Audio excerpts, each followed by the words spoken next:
नमस्कार। इस वीडियो को बनाने से पहले कुछ एक दो बातें क्लियर करता हूँ कि हमारा ये वीडियोस बनाने का उद्देश्य हिडमा जैसे एक नक्सली को महिमा मंडित करना कतई नहीं है और ना हम ये वीडियो इसलिए बना रहे हैं कि हिडमा भी एक कीवर्ड है। ये वीडियो बनाने का उद्देश्य यही है कि हिडमा के बारे में जो जानकारियाँ चारों ओर चल रही है उनको सही तरीके से आप तक पहुँचाना और जो सच है वो आपको बताना, क्योंकि हिडमा को हम इग्नोर नहीं कर सकते। आप उसको पसंद कर सकते हो, आप हिडमा को नापसंद कर सकते हो, लेकिन आप हिडमा जैसे एक कैरेक्टर को कभी भी इग्नोर नहीं कर पाओगे। जब हिडमा की मौत हुई तब ये खबर सुनी तो हमको भी विश्वास नहीं हुआ। हमें लगा कि हिडमा इतनी आसानी से कैसे मर सकता है। जब हिडमा मरेगा तो साथ में 100, 200, 500 लोग और मरेंगे, बड़ी मुठभेड़ होगी सुरक्षा बलों के साथ में, कई लोग खत्म होंगे। लेकिन ऐसा कुछ समय नहीं देखने को मिला। हिडमा के साथ कुल 6 लोगों की मौत हुई। ऐसा इसलिए माना जाता था कि जब बसवा राजू मरा, बसवा राजू हिडमा से कम कद का नेता था, लेकिन हिडमा का कद उससे कहीं ज्यादा बड़ा था। उसके बावजूद हिडमा हिडमा की मौत हुई वो 5-6 लोगों के साथ में हुई। तो इसके लिए काफी सवाल भी उठे, लेकिन अब धीरे धीरे उनके जवाब भी सामने आ रहे हैं। सुरक्षा बल अपने वक्तव्य रख रहे हैं, उसमें वो क्लियर बता रहे हैं कि किस तरह से हिडमा का प्रभाव धीरे धीरे कम हुआ।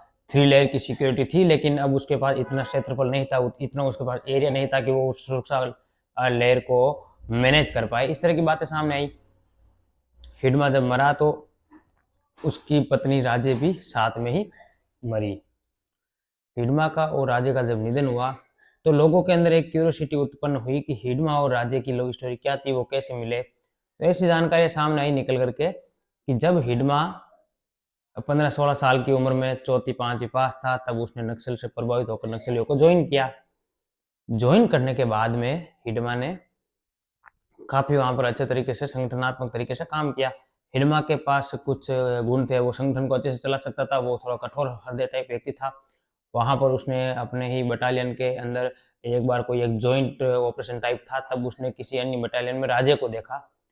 उनको बहुत पसंद आई हिडमा को और उन्होंने राजे को प्रपोजल करने की हिम्मत करी और उनको अपने प्रेम के बारे में बताया कि मैं आपको पसंद करता हूँ वगैरह वगैरह। नक्सली बटालियंस में उन ग्रुप के अंदर, उन माओवादियों के अंदर इस तरह की चीज़ें निषेध है, वर्जित है, वहां पर आप ऐसा कुछ नहीं कर सकते। उसके बावजूद हिडमा ने हिम्मत करी और राजे ने उनका प्रपोजल ठुकरा दिया।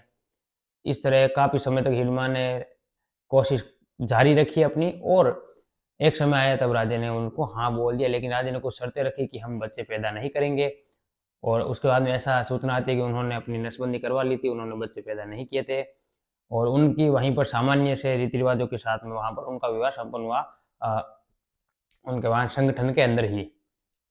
और धीरे धीरे उन्होंने एक दूसरे को समझा और अपनी जर्नी आगे बढ़ाई। दोनों एक तरह से कुशल नक्सल थे, उन्होंने काफी लोगों को हानि पहुंचाई थी। लेकिन हिडमा का नाम उस समय बड़ा बनकर के सामने आया जब उसने एक बहुत ही बड़े सीआरपीएफ के ग्रुप को और साथ में वहाँ कांग्रेस के नेता थे उनको मारा था। उन्होंने आईईडी लगा करके उन्होंने बॉम्ब से उड़ाया था। तब हिडमा का नाम इतना बड़ा बना और धीरे धीरे लोग जानने लगे कि हिडमा कौन है कौन नहीं है। और जब हिडमा मरा तब तक की यह परिस्थिति थी कि लोगों के अंदर ऐसा था कि हिडमा कोई है भी या नहीं है, सिर्फ एक छद्म नाम है, क्योंकि हिडमा इतना बड़ा नाम बन चुका था। लेकिन कभी लोगों ने उसको देखा नहीं था, वो कभी अपने गांव फुलवंती नहीं आता था, अपने गांव भी वो नहीं आता था। उसके गांव को प्राइम टारगेट मानते थे सेना के जवान, इसलिए उसके गांव को पूरी तरीके से चाक चौबंद सुरक्षा बंद रखते थे ताकि वो अपने गांव आए तो पकड़ा जाए। लेकिन हिडमा कभी नहीं पकड़ा गया। अंतिम समय में ऐसा सुनने को आता है कि राजे ने हिडमा को बोला था कि आप हम आत्मसमर्पण कर देते हैं, पुनर्वास की ओर चलते हैं, सरकार के अभियान में जुड़ते हैं और हथियार डाल देते हैं। लेकिन हिडमा नहीं मान रहा था। राजे काफी समय से ये कोशिश कर रही थी कि हिडमा मान जाए, लेकिन वो नहीं मान रहा था। इस तरह की भी खबरें सामने आ रही है। हिडमा के एनकाउंटर पर काफी सवाल उठ रहे हैं। लोगों का कहना है कि हिडमा के साथ इतनी कम छोटी मुठभेड़ में हिडमा कैसे मरा, इतना बड़ा उसके पास सुरक्षा का घेरा था, वो कैसे मर सकता है इतनी आसानी से। कई लोगों को तो ऐसा मानना था कि हिडमा एक तरह से अजर अमर है, वो इतनी आसानी से कभी नहीं मरेगा सुरक्षा बलों के हाथों। एक बड़ी मुठभेड़ होगी। सुरक्षा बल के कई ऐसे अधिकारी हैं, कई जवान हैं, जिनका भी ये कहना था कि जिस दिन हिडमा से मुठभेड़ होगी उस दिन हमको भी लगेगा कि हाँ हमने किसी को मारा है। ऐसी छवि थी हिडमा की।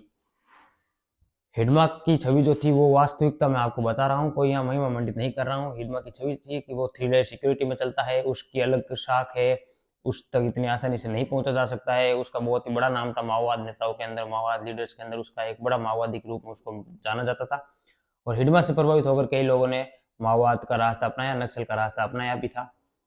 लेकिन अब हिडमा की मौत पर लोगों का ऐसा कहना था कि आप हिडमा को गिरफ्तार कर लेते, उसको आत्मसमर्पण करने देते, लेकिन आपने उसको मार करके उसकी विचारधारा को हमेशा के लिए अमर कर दिया। अगर आप उसको मार देते, अगर आप उसको नहीं मारते और उसको अगर सरेंडर करवाते तो उसकी विचारधारा खत्म हो जाती। लेकिन अब वो लोगों के सामने बहुत ही और बड़ा लीडर बन गया है। आपने हिडमा को मार करके हिडमा को अमर कर दिया, लोगों का ऐसा मानना है।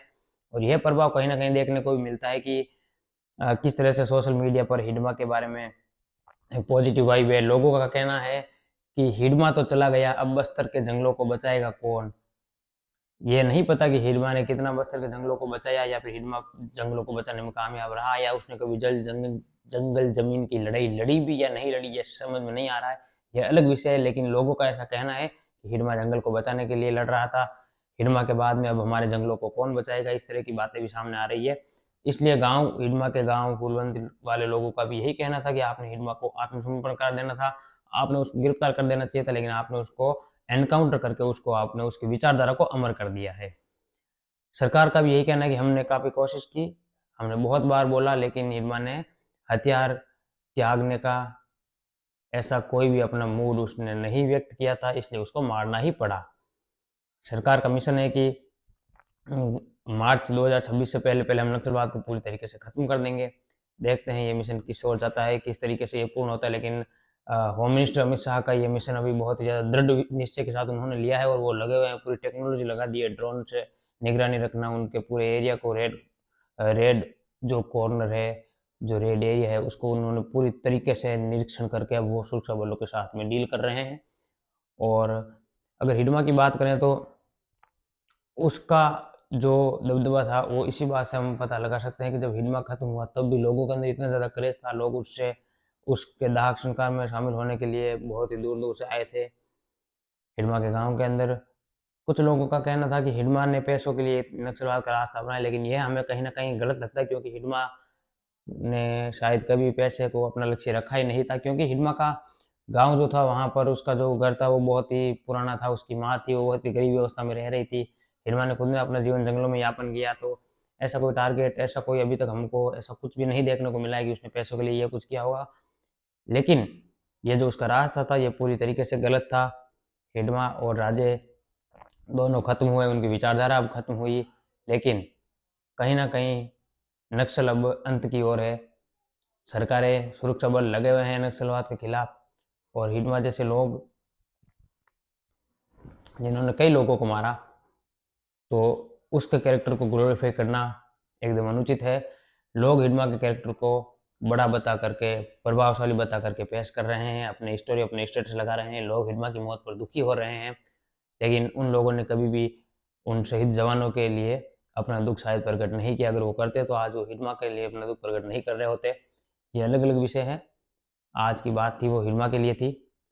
हमारा ये है, हिडमा को ग्लोरीफाई करने का कोई यहाँ पर औचित्य नहीं है। हमारा एक ही टारगेट है, हमारा यही है कि आप तक सच आए और आपको हम बताएं कि बस्तर की जल जंगल जमीन की लड़ाई है वो, उसका एक बड़ा नाम हिडमा अब खत्म हुआ। वीडियो देखने के लिए आपका धन्यवाद। नमस्कार, मैं देव शर्मा।